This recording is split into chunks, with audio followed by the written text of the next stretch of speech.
mbote na bino mingi balandia tindika télévision esengo mingi za kongambo na biso pour bolanda kabiso na temps réel pour bolinga kolanda tindika télévision chaîne o emela kabino ba actualité ya mboka kaka ndenge ezalaka na boye na sanga mokote lelo na sana moko ya bana mboka oya lobaka kitoko mingi pensa tango boyoka kae eza kesongo mingi ongamu na bino pour bolinga koyoka ba vérité o moyimbo kabimisaka na boye na koleka na kopesa mwana mboka mbote pe tokoyeba na kofungola masolo na biso ya mokolo mwa lelo mbote mwana mboka mbote ndeko fatu. D'accord, mon amboka na biete to kokene kobeta no mwa ba actualité belé lelo et to moni mo konza mboka Félix Antoine Tshisekedi ake ko poser première pierre na port ya au profond de banana moi liloba moko pona ngo mon amboka. Merci, c'est vraiment une très belle question. Pour ba Congolais ba comprendre que Félix Tshisekedi avec mboka o ezali vraiment dans le noir. Port wana en eau profonde de banana, ils allaient port où ils ont un budget à $1 milliard et puis ils ont engagé plus de 50 000 emplois. Port wana makonzama le laki na mboka ya mwanda pour poser première pierre. Tant que tu le baka mboka ekufaki ba comprendre kité. Ba port na so miki ya onatra. Kabila zo yango détourner yango et comme un port privé. Mais le lot makonzama là aussi de quoi il est capable à la réussite des développement national international qui a ça pour l'intérêt du peuple congolais, et non pour les ventes d'abord, pour le peuple d'abord. Et l'homme Konzamboka a accueilli na Mwanda pour poser première pierre pour la construction. Il y a port en eau profonde de bananes. Port wana, n'abisio maman, et ça pour l'intérêt des Congolais gâtés. Et ça pour l'intérêt à Afrique mobimba. Le lot port wana, et construction en n'engeni. Ndenge ba mituka eutaka na ba pays étranger au lieu et quitter na ba pays mususu après eya na nzela mususu ekoma na matadi mais directement e ko banda ko ya ko quitter na kati ya Congo et puis ko tonga nzela ya train soko kiti na ba Congo na Congo central na Mwanda ezu yango inde ti na capitale donc c'est-à-dire na ba pays voisins ba ko banda ko bika na port wana. Donc à travers construction par wana même recette ya mboka na biso ekomata au moins c'est comme konza mboka akomisi mboka tango loba ke mboka c'est kufaka la parce que na ba projet ba saki ba projet moyen ba appliquer yango ezala kité mais le Félix Tshisekedi Tshilombo aye appliquer yango et puis et souki na malobate a posé pierre misala ebandi et ko dire à 2 ans mais ko budget à 1 milliard et ko engager 50 000 jeunes est-ce que le lot wana et ça pour l'intérêt à mboka te le jeunesse ou même le chômage à travers port à banana tant que engagé au kuna automatiquement vie na yo échanger automatiquement avenir la jeunesse échanger parce que il faut embaucher plusieurs jeunes il faut embaucher plusieurs papas plusieurs mamans aux amakas donc musala ezako salama c'est-à-dire chef de l'État a allé déterminer pour améliorer les conditions de vie du peuple congolais et puis conditions de vie du peuple africain. Ah, mon amour, quand on a changé la vie, et qu'on changer, jeunesse qu'on changer, mais ça les communes na mambo mona. O ko bosa les keza promesse oza ko sala. Po bino ba yebi bino ka ke bino bosala kaka promesse. Ah yo ko le bongo soki simbike.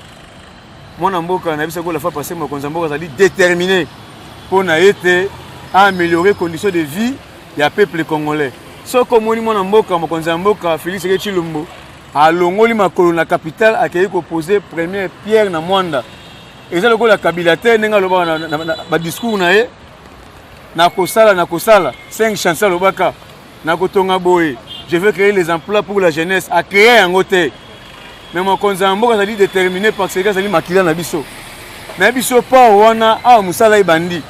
Le la poser première pierre port wana na ebisio et ça va pas mikete port ledia au port onatra non et ça va pas moko international so ka port en eau profonde de banane et ça va pas moko international et ça ko aider peuple congolais peuple africain et comme ça recette ya mboka on a ndenge ya masekité peuple congolais a koseka donc avenir ya peuple congolais et comme na avenir moko rose parce que mon consommation va déterminer par wana et ko aider ba pays ebelé Afrique par wana même biso ba congolais to bika na Gabon au semi mutuka au lieu quitter directement na Congo et comme quitter na Gabon va transférer en na Matadi OK zo yango mais et ko banda ko ya directement et quitter na Congo t'as l'avantage au mokonzi mboka memeli biso na kasa mboka na ba pays nzinga na biso ba konda ko bika awo ba sombi yango et quitter na Congo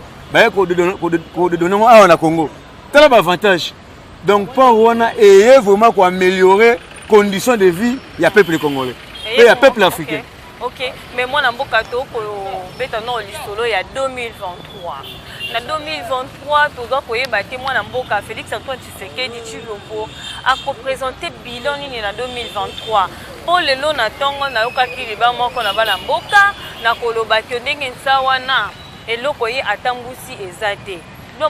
Kabila Sala et Loko de Kabila Tikamboka Oyonase, mais balobi ke yende sikondo ekobomango. Bien pour jusque-là, mandat na yeso kende na suka, mais atika di kosala eloko morote, rien n'a changé et jusqu'à présent rien ne marche. Ndeko Fatou biso yi de pèse sur la pyramide renversée. Ce qui me konzamboka asala ke eloko mokote biso yi de pèse, c'est ngoto na balabala pour na kobisa ke mo konzamboka bungisa.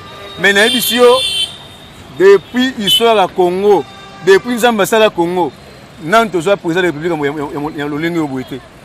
Mobutu et M.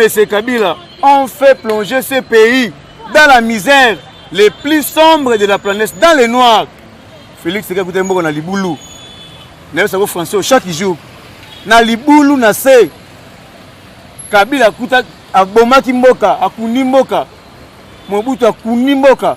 Mais le Félix Tshisekedi kuta lelo oyo. Yebisa ngai depuis Congo zala Congo. Déjà mon président nini APC étudiants trans academia transport ba bis étudiants 100 bis et zo nandaku et comme zo na université et zo na université et zo ngiso nandaku yebisanga président ni aya na Congo asa la baisse il va prix ba billet avion et ça la maté président ni aya na Congo asa la baisse il va produits surgelés ba vivre frais c'est Félix Tshilombo président ni aya na Congo asa la baisse et va prix ba passeport et ça la maté président ya na Congo a songé na ba réunion ba embouteillage a tonga baso de mouton et ça la maté kaka Félix Tshilombo président ya na Congo bi a eza ba secteur moko marquage faut na tonga yango béton na ni ma dépense OK et ça la maté ba nzela tout Kabila tongaka au 5 chantiers tango faché na pouvoir akusi yango nyonso ko kufa et puis ayeko bandela 0 na 100 jours caméra lembongo atongi yango usage unique.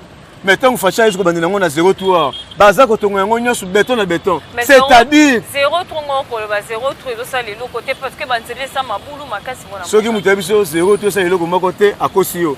Soit tous les routes aux universités, Nzele Sili, aux avenue Victoire presque à la fin, aux avenue Ngiringi, Chang, Bokassa, Nzele Sili ba tongo yango béton na béton. Musala ezali ko salama. Ba route principale yo c'est Sili et c'est ba route secondaire. C'est-à-dire président ni a mboka oyo a songé à appliquer article 43 et lobby éducation de base école primaire bana batanga ofele parce que aussi maté babi kuna kuté loko ezate loko tambolité loko mutabiso ndengona gratuité pour la soki mutabiso ndengona seke azali cadavre embaumé parce que ngana za ba preuve bana oyo ngai o na boti ba nièce na ngai libota mobimba bana baza kotanga ofele lelo oyo to ya ba AVC na Congo eza réduit.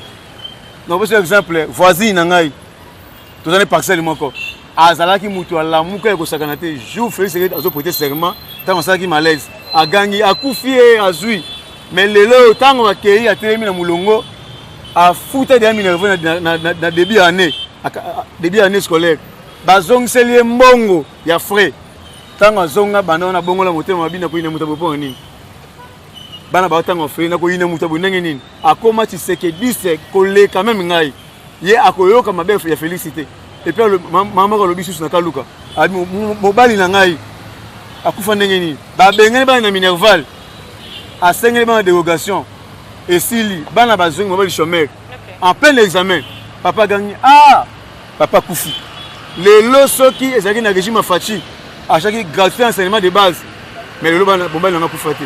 C'est-à-dire quoi? Kabila est incapable de respecter l'article 43 de la Constitution. Il y a un mobile qui est en quelque sorte. Kabila a bon mobile. Moutako ça a été bilan chef de l'État, il est largement positif.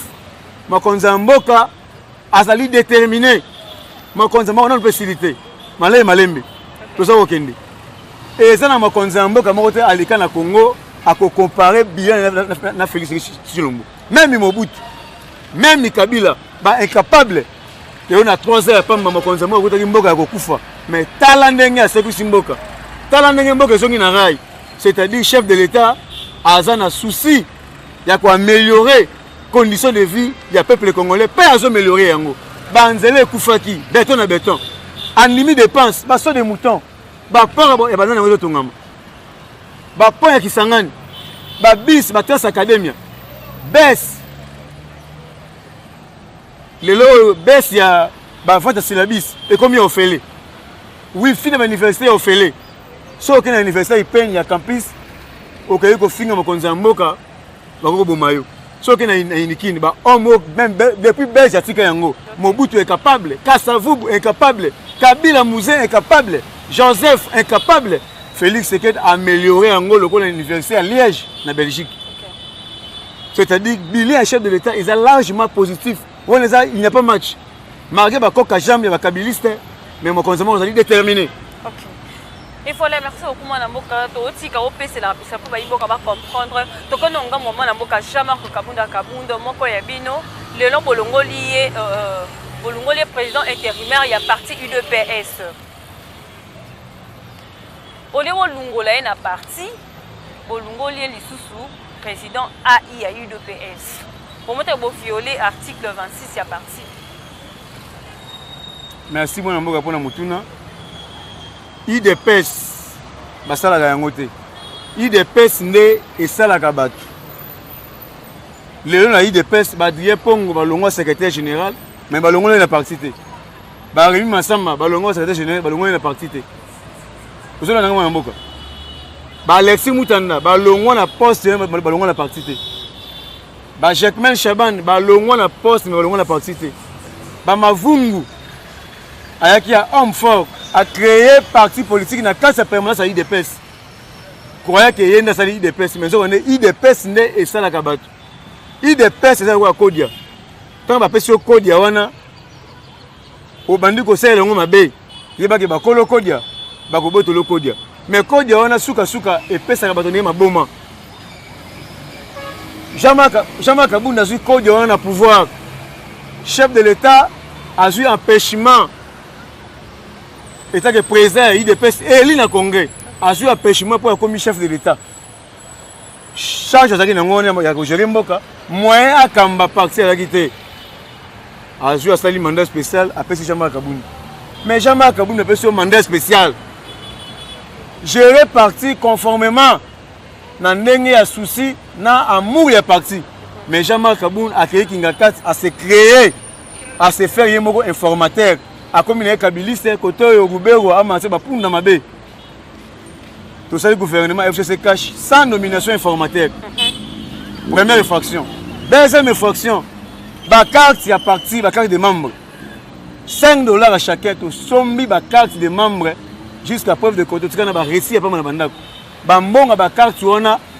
Si le loyo Jean-Marc Kabunda a détourné un go, combattant ma côté à IDPS a joué carte des membres. Mais ceux qui n'ont pas participé à ça, décision finale, on écoute à tous les membres na carte biométrique. On écoute à la permanence à Kitoko, on écoute le président fédéral sélectionné à décision finale na Mutuka. Mais tala président fédéral il y a IDPS malheureux, sélectionné à IDPS malheureux, sélectionné à IDPS malheureux, biso ba communicateur à IDPS, ba président parlement de beaucoup de Kolobaté, abandonné par Jean-Marc Kabunda. Nous sommes en mission nini, aboma IDPS. Azo bunisa makonzambo kana kati ya IDPS. Jean-Marc Kabunda a l'élisi Kondo, docteur et Tcheng Seydou Moulumbe, Sika Zali a regretté parce que Thomas le Boga venu héros vivant. Mais Jean-Marc Kabunda a tenu sa ivresse du pouvoir. Jean-Marc Kabunda qui est Moussika Koluka Mokonzamboka sans audience, sans rendez-vous. A créé qu'on intimidé par garde républicain na OIA. Ben ici on a audience c'était mon côté à dire que ngam na espèce de pouvoir. Ceux qui bolongo na tout à fait na mutuka. Ben ici quota au moins au sala parce que il est au-dessus de la mêlée. Mais caméra le baka yango. Tant que publié Félix chef de l'État, à lobby, à dater d'aujourd'hui, à Zali sous Mouninga na binoté, à bisoté. Autrement, à Félix a commis mon Konzamboka, à Zali sous Mouninga na bisoté. Mais Jean-Marc Kabunda incapable de comprendre yango. Même derrière Kolobabi, Félix Tshisekedi, il est au-dessus de la mêlée. Après Nzambe en Afrique, na Congo, c'est Félix Tshisekedi Tshilombo. Mais Jean-Marc Kaboun, incapable de comprendre le Corona. Manquement grave avec maman et Mokonzi Mboka, maman Marx, femme de valeur, maman na biso nyonso. Moi si Etienne, il a sacrifié pour maman na jeunesse na combat pour libérer Mboko na Boum. Asa muta ko manquete, mais Jean-Marc Kaboun na tinda ba garde na ba to bole ba pine. Mission ya garde républicaine ça ko battre la Mokonzi Mboka, na famille ya Mokonzi Mboka. Mais Jean-Marc Kaboun ta omoni garde républicaine na kasa mutu ka foeba. Est-ce que ils ont Mokonzi Mboka, to ils ont conseillé, to ils ont famille Mokonzi Mboka. Jean-Marc Kaboun rankiné na ba conseiller nyonso à chef de l'État. Rankiné na directeur de cabinet à chef de l'État. Rankiné na garde républicaine à chef de l'État. Jean-Marc Kaboun a manqué général à la police, n'a pas eu de peuple, a manqué de respect. A gagné le gouvernement moukié. Est-ce qu'un homme d'État a cause de porter n'ingona, c'est un bébé politique, c'est un délinquant politique. Néomoni. Lokola. Ba effraction de cas qui grave. Jean-Marc Kaboun a accueilli pour désarmer garde républicaine. Pour avoir une mission pour battre la Mboka, pour assurer l'intégrité territoriale. Pour avoir une mission pour battre la Mokonzi Mboka. Mais Jean-Marc Kaboun a Moussika, pour menacer, pour désarmer, pour menacer à Jeep, pour garde naé, na ba garde na ba civil, bazo betaye, baza ko sala vidéo, ba boa ki yango na réseaux sociaux et comité na OIA. Na ebisio et qui tension ma casse na OIA. Ni tété chef d'état général major Mbala Moussese. A quitté na OIA pour nous calmer mon Moussese Salamaki. Ni tété général Christian Chiwewe. A quitté ko calmer bango mais on ça dégâts. Tant ou vidéo na chef de l'état a son lié. Mais yo ka Jean-Marc Kaboun ta ba combattre ba kepa naé. Alors bi essaye on a bango ça dit court joie. C'est-à-dire pouvoir na biso ezali ya court joie. Ndeto la kisi que le col alinga ça la biso coup d'état. Alors ba bon pour nani parce que ya lobi ke enda pesa bino beaucoup. Mais c'est un langage politique. Jean-Marc Kaboun a obéi ça de pesa pouvoir té. Parce que tape de bundela ki chassa nga ici ce que tout le monde va bien ngo. Président parlement debout Bas Kapela Mombele yolo zone rouge. Loso Kabila benga Mombele yolo zone rouge c'est grâce à moi na ba combattre Mombele yolo. À l'époque Jean-Marc Kaboun na kamina na mboka na village ya deux communes. IDPS et ça la Kabatu. Quand papa tient un tombe là héros vivant, ba nommé secrétaire général ba salio. Mais na ivresse wana tant aussi pifo wana au caniso comme 14e parlementaire ou bien au caniso comme Etienne. Yeba yango okosuka mabe. Mavungu lelo osuka les arabes. Mavungu akufi mais IDPS est enterré. C'est-à-dire Jean-Marc Kaboun a non, on peut ça ma raison, j'ai mis ma main à couper. Avenir policier Jean-Marc Kaboun est comme sombre. Jean-Marc Kaboun a signé cette fois de avenir politique na. OK, na tout non question mon compte. Tant oya kende ko ça non parti moi parti politique naé. Hein, moi na mboka. Bino mo bozo ki on ndengeni. Parce que tant ça là que je pense que bino nyonso UDPS boye bien que non ake ko sala moi eloko naé moko boye moi lisanga naé moko boye ba. Mais bino bozo ki on ndengeni. Au début, tant ça que tout le monde mouvement, association le normal pour ça mouvement association Asbel mais tant que vous comprenez Jean-Marc Kaboun a saboté IDPS a piétiné IDPS ba carte des membres IDPS a fait sagaté permanence à IDPS 3 ans yango IDPS au pouvoir Jean-Marc Kaboun président en intérim à IDPS incapable ya kotonga même wese amalongo na carte sa permanence à IDPS kaka wese moko ona dans le tonda ceux qui ne comprennent pas la côté sous la Ligue des jeunes ya mobala do suba mama ligue de femmes ma sube kangié soko umeli mama subi na bilamba combien de mama ligue de femmes ba subi na bilamba ne ba soki kanda ba lakela kaye ba betele maputa Jean-Marc Kaboun ya kokende lelo oyo ba empêcher mo konzambo ke ni Kasai te zo kande délivrance mo konzambo na Kasai tango mo konzambo longoli makola komi na Kasai boye bango Félix wa ke na Kasai na oya zongi ezali deux Félix différents. OK parce que ba chef coutumier à Kasai ba monu ke ba ini ya Fachi ba ini ya Congo bazaki na kasa IDPS ndé ba sur le plan spiritualité ba ko détecter ba biloko belé ma comment ça ki bonzambe kotaki parce que IDPS est parti politique moya sacré oko bungisa ngo ba suka oko mona poisa pe yonde oko sala yonde ba ko nuire yo ndé moni échec total Jean-Marc Kaboun le chef de l'état a déjà délivré na pas exemple moko tant mo konzambo ka kende ko tika mboka na mboka nzambe na maxi. Est-ce que au moins la présence de Jean-Marc Kaboun au moins la présence à Kameri ba tuwana ba bunisi mo konzambo ko sur les places spiritualité ya makas Mais alobi na kindoki. Mais y'a pas alobi kaza na ba vérité ou ya kobimisa moko samedi parce que faut tenir quoi. Na biso Jean-Marc Kabunda na vérité mo akolobate. Wana zali kwa mise galerie. Bata Kabila ba Shadari banani ba o akora kinga kati. Si lelo akora kinga se makate. Bata yeni se bata kamere o akora ina Nairobi et bimakate. Accord et bimakate ne jamais Kabunda akoloba vérité. Vérité wana azolo bagaka po eza soni. Yango moni conformément l'article, si je me trompe pas, 64 ou 65, et permettre il faut qu'on inscrire qu'on radie définitif dans la partie. On a pas un exemple. Tout le cas, Jérôme Chaban, Balonga va sécher, Balonga va participer. Alexis Moutana, Badrié Pongo, Barim Massamba, si ce n'est pas de peste. Mais pourquoi jamais Kaboul va inscrire dans la partie? Parce qu'il y a des révélations graves au Togo, parce que c'est un secret d'État. Mais avec le temps, Togo, ok, avec les temps, lobby comme lobby réunion d'urgence et kokota, n'a pas député, nous sommes pour la matali d'institution, il y a moi Jean-Marc Kabunda, na niveau il y a Assemblée nationale. Moi, il y a on a réunion à lobby, il y a député à l'Union sacrée, dans la salle, il y a du peuple. Jean-Marc Kabunda et l'autre est vitesse politique, immaturité politique. Tant que vous Salamaki. En politique, on voit les intentions. Okay. Mais à niveau de l'Assemblée nationale, on a la procédure administrative. Il faut qu'on ait démission à déposer l'accusé réception. Mais tant déjà suité à démissionner, bisson la politique, tu as l'intention de prendre des actes. Avant de suiter démission, soit sage, à un rendez-vous le chef de l'État, ou bien à suiter esquisse. Mais le coup a toujours une délinquance politique, une arrogance, il y a suite qui démission automatiquement. Poste on est premier vice-président de l'Assemblée nationale, et ça veut poste IDPS. Le col a été radié, le longolier définitif dans l'IDPS.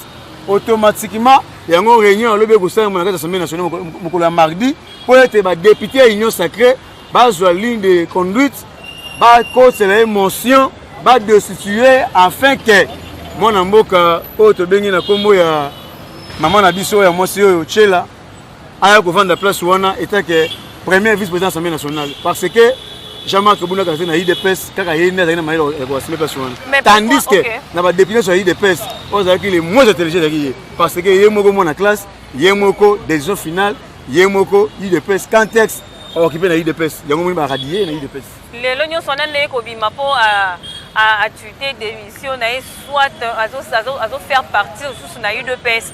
Mais nous sommes pourquoi l'UDPS vous avez un problème, ce qui est entre Bino et Bino, vous s'acharner dans pourquoi.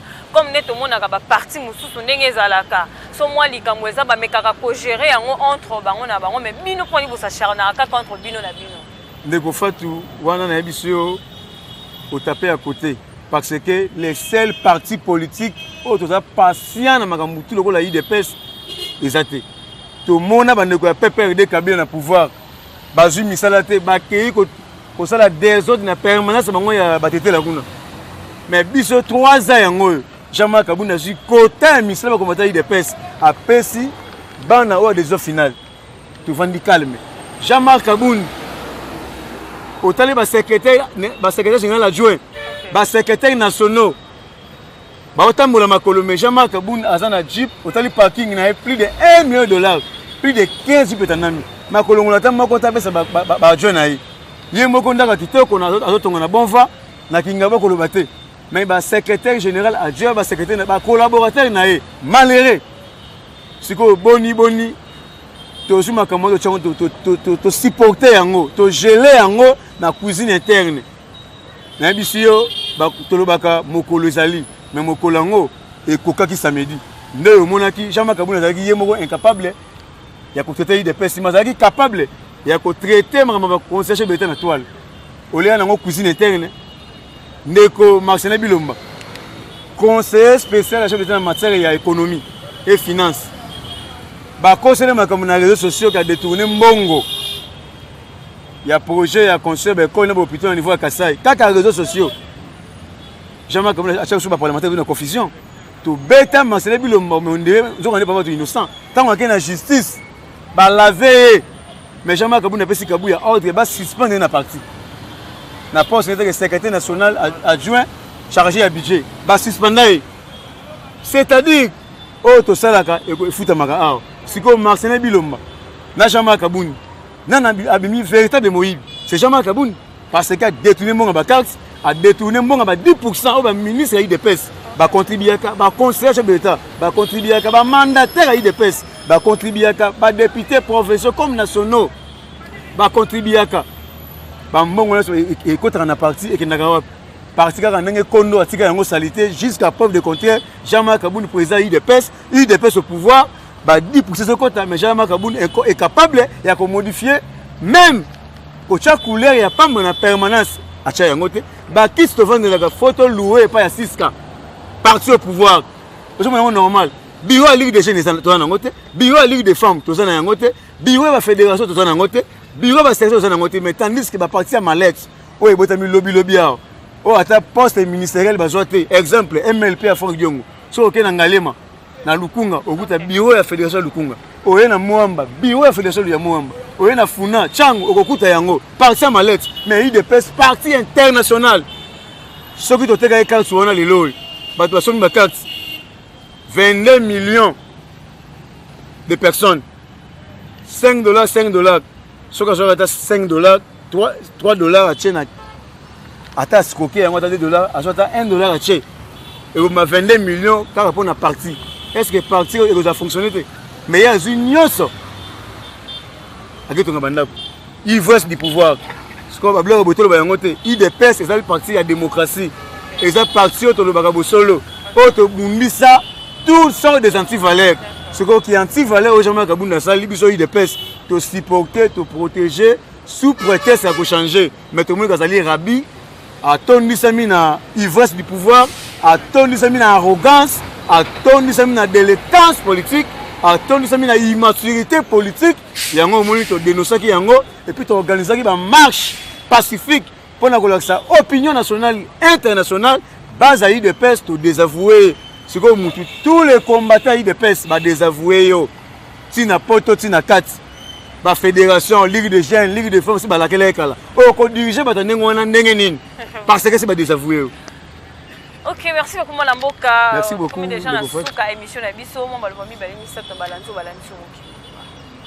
Na kosenga na peuple congolais partout les hommes dans le monde parce que IDPS est allé parti international. To si mana comme seul homme to soutenir kaka Félix Tshisekedi Tshilombo chef de l'État parce que 2023 est allé lobby. Et belé ba ganga ki le réserve d'échange. Et Martine a 3 500 000 $. Oh, et ça, depuis Congo, c'est la Congo. C'est-à-dire, ma konzambo, on a des warriors, basali ko sala musala ndenge et longo bandi kaka pona intérêt, il y a peuple congolais. Budget en Mboka 10 milliards de $. 10 milliards de $. C'est-à-dire, dans 2022, ils ont compte en applicabilité, dollars, et ça, kocha mutu na se, makolo likolo. Il y a un 5 peu na directoire.